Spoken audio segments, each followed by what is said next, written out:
Welcome to Vox Flash, I'm Riddles, and in this video I'll be reviewing the Journal Tactica, the Isstvan V Dropsite Massacre, Part 1. The journal is a 48-page softcover narrative gaming supplement for Warhammer the Horus Heresy that delves deep into the conflict that exposed Horus's betrayal. My first impression after getting this book was that it does feel quite thin, when the last books in the range were the behemoths that are the 3rd edition rulebook and Heresy army books. Interestingly, the product image on the website does look like it has a much thicker spine than what it does in reality. This is quite evident when compared to another of the Specialist Game Division's journals, which is also a 48-page softcover book and features a much thinner spine. The opening of the Journal Tactica contains 28 pages of lore, including a detailed map of the Urgal Depression and tables outlining the forces that were present, my favourite part of which was the section titled Mortification Rate. Similar to the main rulebook and army books, certain pages call out artwork of power armour recoloured for a particular legion, accompanied by some detail about a soldier that was present in the conflict.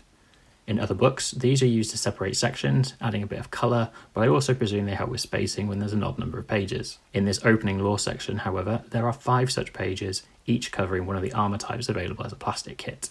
If you like your legions fairly represented, you'll be disappointed, as the traitors get 4 of these pages. There are even 2 on the same spread. In a book this size, this feels like filler to me. However, the lore is rich and there's a neat timeline spread over a significant number of pages that bring events to life. This gives more insight into the foundations laid by previous publications and the Horus Heresy novel series, although one thing I feel is missing from the Tactica, and the Heresy books in general, are the vignettes you get in 40k and Age of Sigmar books. The book is very much written as an account of what happened, which is perfectly acceptable in what is billed as a historical wargame, but the little flash stories and bits of fiction you find in other GW publications would add that extra little bit of colour and help you feel like you're living the moment. The rules content then opens with a legendary mission called the First Wave, which puts a twist on the standard game format. The attacker must capture objectives, whereas the defender scores points for destroying enemy units, all on a map with unique deployment zones.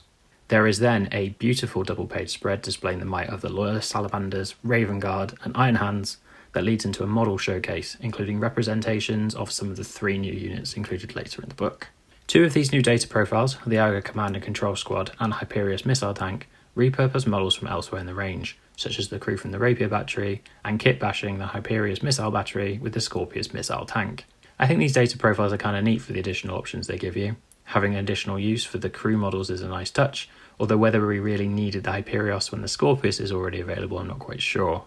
The remaining rules content is made of battlefield assets, which are rules for battlefield equipment which the book suggests some kit bashes to represent, and additional prime advantages themed to the conflict. All in all, this is a nice supplement with a little bit for everyone that goes further into perhaps the most well-known conflict of the Heresy, bar the climax of the Siege of Terror itself, albeit with a bit of filler to reach the page count. What do you think of the Journal Tactica?